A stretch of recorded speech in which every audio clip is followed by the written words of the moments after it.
My name is Marty Case. I'm the author of The Relentless Business of Treaties, How Indigenous Land Became U.S. Property. This video is an overview of two sections of that book. Part 4, Political and Personal Boundaries, and Part 5, Bureaucrats. The first of those sections covers the idea that the U.S. created a new definition for the word territory. Until the U.S., a territory was just a place associated with a people. But if you look it up in the dictionary, there is now a separate definition just for the United States. And that definition is an area controlled by a nation that has not yet been turned into a state. This idea would have big implications in U.S.-Indian relations and in the history of the U.S. And it was supported by another new idea that had developed only in the 100 years before the U.S. was created, and that was the development of the nation state.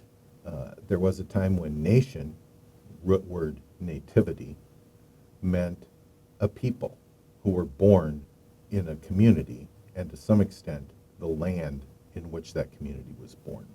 Starting in the 1660s, this idea that a nation was a nation state, not land or people, but the government that controlled them both, kind of became the default definition of the word nation. At the same time that was developing, colonialists developed modern race formation. All of these things were involved in the definition and creation of U.S. territories. The way it happened was that the U.S. would gain dominion over a territory and then formally recognize part of that as an organized territory of the U.S. And this was, in a way, forward-thinking racism because, for instance, when the Ohio Territory was created, stretching from Pennsylvania to the Mississippi River, the U.S. did not actually control any of that land, and there were no U.S. citizens living there except traders among indigenous nations. But the intention was, the vision was, to remove indigenous people from that territory. West of the Mississippi, by 1830, the U.S. claimed a lot of territory that no Native Americans had ceded and in which no white settlement had occurred. And that territory became the place where the U.S. could remove indigenous nations to. So the creation of territory, this concept of territory as controlled by the U.S., whether any U.S. people lived there or not, became instrumental in the ethnic cleansing of indigenous people that began in 1830. That's covered in Part 4 of the book. In Part 5, I present how the creation of territories added a new level of bureaucracy to U.S. Indian affairs.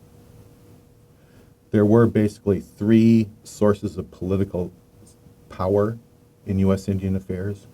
One was the Bureau of Indian Affairs, headed by a commissioner, run by Indian agents and clerks, an extensive bureaucracy that was housed in the War Department.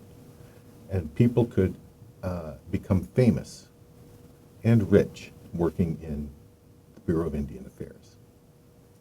There was an entirely different hierarchy in the Department of War, which was the military. And in some cases, military officers were authorized to make treaties.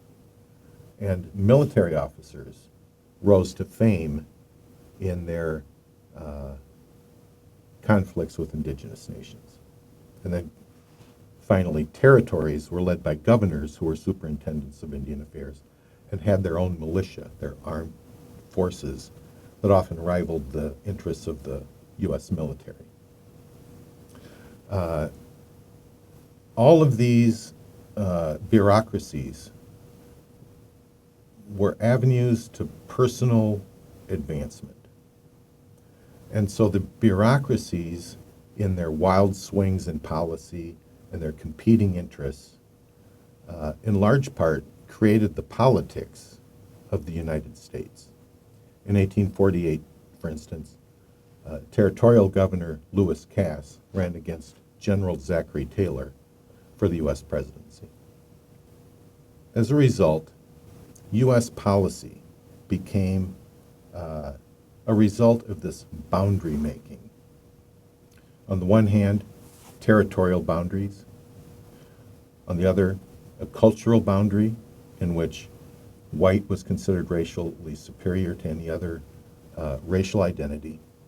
And finally, this individual boundary of ambition that set people in different bureaucracies against one another.